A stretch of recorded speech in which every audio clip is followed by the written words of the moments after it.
You know that moment when someone backs you so close to the wall that your instincts start screaming, "Move now," because you honestly don't know what they'll try next. Yeah, I've been there. And this is exactly how it started. Welcome to Prodigy Tales. Buckle up. And don't forget to like and subscribe if you're ready for some premium. HOA Chaos.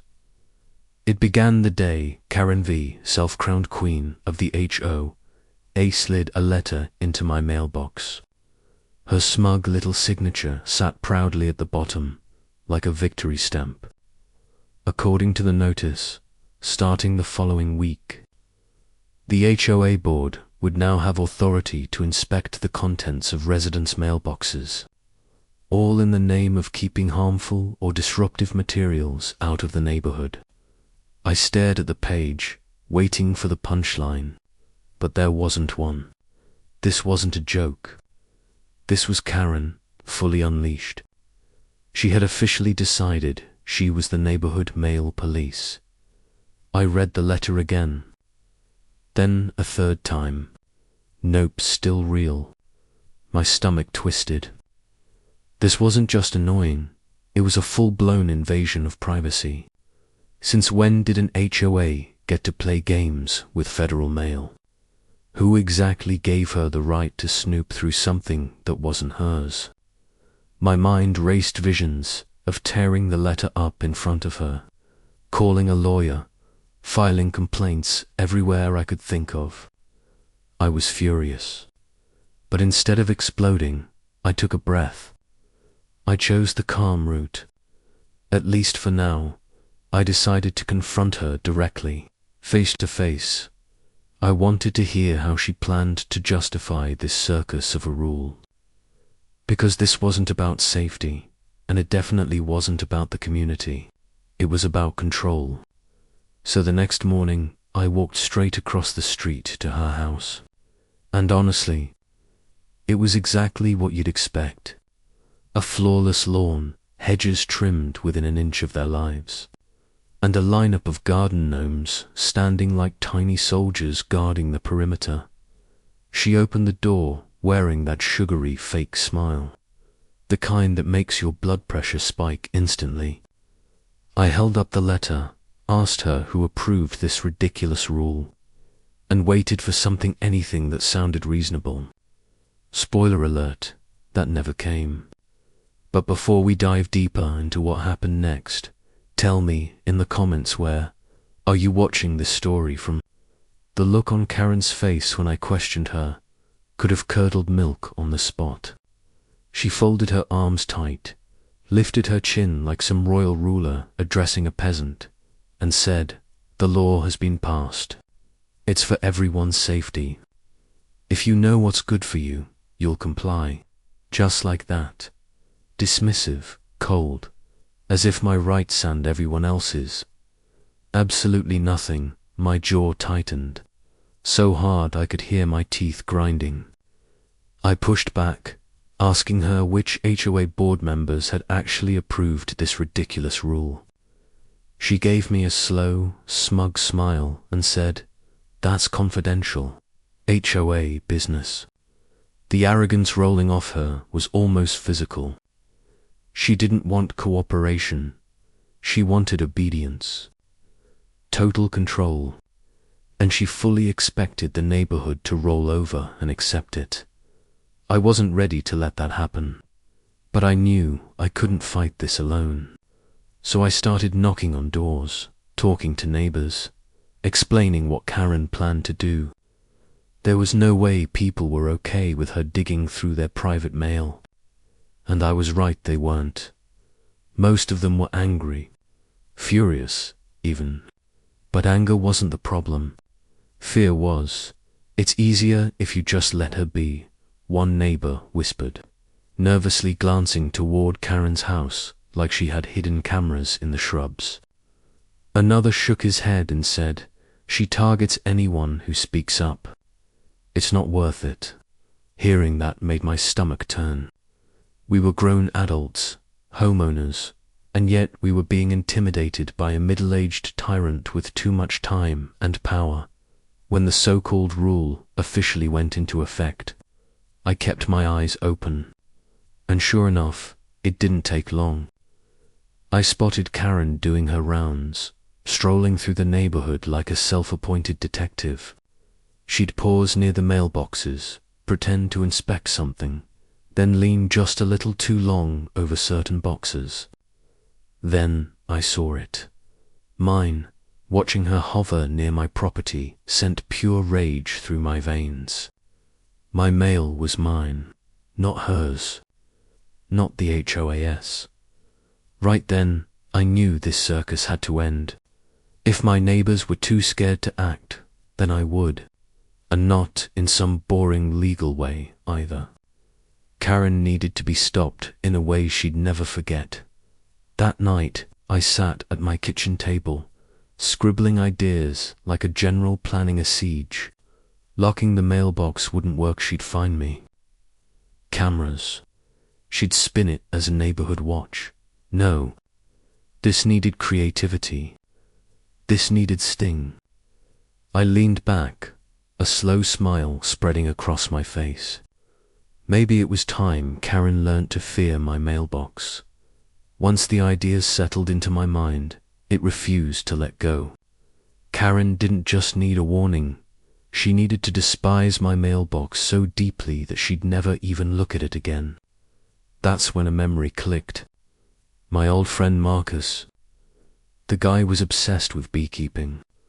Treated bees the way most people treat puppies, calm, patient, and completely If anyone could help me pull off something outrageous yet unforgettable, it was him. I called Marcus and laid the whole thing out. To my surprise, he didn't laugh. Not at first. You want bees? In your mailbox? He repeated slowly, then let out a chuckle. That's insane. But honestly, it might actually work. Less than an hour later, he showed up holding a small, ventilated wooden box, the kind beekeepers use to transport swarms. Inside, I could hear a low, steady hum, wings, energy. A quiet army waiting for the wrong person to disturb them. From the outside, it looked like a completely normal package, innocent, boring, exactly the kind of thing a nosy HOA president wouldn't be able to resist. That night, with more care than I'd ever used for anything, I slid the box into my mailbox and made sure it fit just right. I wiped sweat from my forehead, my nerves buzzing almost as loud as the box itself. The plan was simple. If anyone else came near it, I'd step in. This wasn't about hurting innocent people. It was about teaching the queen bee what happens when you invade the wrong hive, to make sure there were no lies or excuses later. I adjusted my security cameras to point directly at the mailbox. Perfect angle. Clear view. Then I waited. 1 day passed. Nothing. 2 days. Still quiet. I figured Karen was probably busy drafting her next ridiculous rule. But on the 3rd day, just before sunset, I saw her. That unmistakable floral dress swaying as she crossed the street, clipboard in hand. Sunglasses perched like she was on official patrol. My heart started pounding as she stepped onto my property. She paused, glanced around, then crouched in front of my mailbox like a thief who didn't even bother hiding. I leaned closer to the monitor as she opened the door and reached inside. The second her fingers lifted the flap, all hell broke loose. A golden cloud exploded outward, buzzing with pure fury. Karen didn't even get a full scream out before they were everywhere. She shrieked so loud I nearly spilled my coffee. She flailed wildly, slapped at her hair, spun in frantic circles, and stumbled straight into the street. The bees chased her like tiny avengers on a mission, zero mercy. And the best part? My cameras captured every single second in sharp, undeniable high definition. I leaned back in my chair, eyes locked on the screen, knowing this moment would change everything. I leaned back in my chair, grinning like I'd just hit the jackpot. Out there, Karen was giving the performance of a lifetime, arms flailing, legs pumping, looking like some deranged bird auditioning for a Broadway show. Every neighbor within earshot was peeking out their windows, phones already recording the chaos. Her floral dress caught on a hedge, tearing as she rolled across the grass, still shrieking at the top of her lungs. The bees weren't messing around. Every inch of exposed skin got the VIP treatment.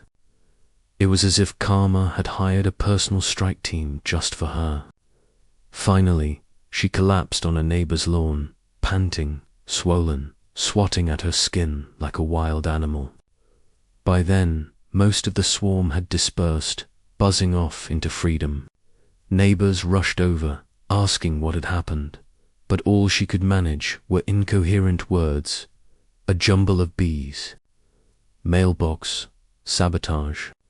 While Karen wailed like a hurricane, I calmly stepped inside and grabbed my phone. I wasn't calling animal control. Nope, I dialed the postal inspector. I reported a trespasser meddling with my mailbox, calmly explaining that I had high-definition video proof. They promised someone would be there promptly. Perfect timing by the time Karen was sitting up, clutching ice packs from a sympathetic but secretly amused neighbor. A postal inspector's car rolled up. A tall man in a sharp suit stepped out, his presence silencing the entire street. He asked for my footage, and I happily handed over the clip, Karen prying open my mailbox right before the swarm erupted. The neighbors nearly doubled over, laughing. Karen, still puffed up and red-faced, tried to argue. He set me up. He planted the bees. The inspector adjusted his glasses and said flatly, "Ma'am, the real issue is that you opened someone else's mailbox. That's federal mail theft." Her mouth fell open, finally silenced not by bees, but by reality. He calmly explained the penalties, finishing with a fine, $700. Her eyes went wide in horror. I leaned back on my porch, sipping my coffee like it was the calmest, most peaceful evening in history. Karma, check. Justice, check. Lessons learned. Absolutely the end. If you want more HOA showdowns like this, make sure to like and subscribe. And tell me in the comments, do you think Karen got what she deserved?